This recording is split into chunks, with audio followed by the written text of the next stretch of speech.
ছোটবেলায় মায়ের শাখাপলা পরা হাত দেখে ভাবতাম একদিন আমার হাতও মায়ের হাতের মতন হবে। কি খুশিই না হয়ে যেতাম। তখন কি জানতাম এই শাখাপলায় মা মেয়ের মাঝে এসে দাঁড়াবে।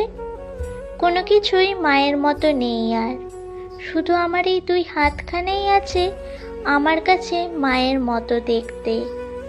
রোজ সকালে যাকে মা বলে ডাকতাম, এমন একটা সকাল আসে মা বলে ডাকলে একটা অন্য মানুষ সাড়া দেয়। সেই চেনা গলাটা আর শোনা যায় না।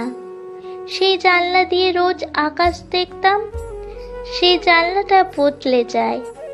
দূর থেকে যে গলিটা দেখে ভাবতাম এই তো বাড়ি এসে গেছি, হারিয়ে যায় সে রাস্তার নামও।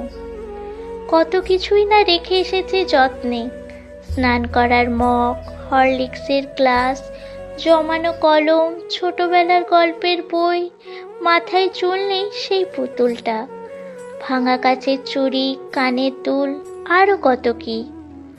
আজ মনে হয় সত্যিকারের সংসারে সংসার করতে করতে একদিন মাও বোধহয় ভুলে গেছিল সেই কিশোরীরও একটা পুতুল খেলার ঘর ছিল। মেয়েদের জীবন বড়ই অদ্ভুত, তাই না?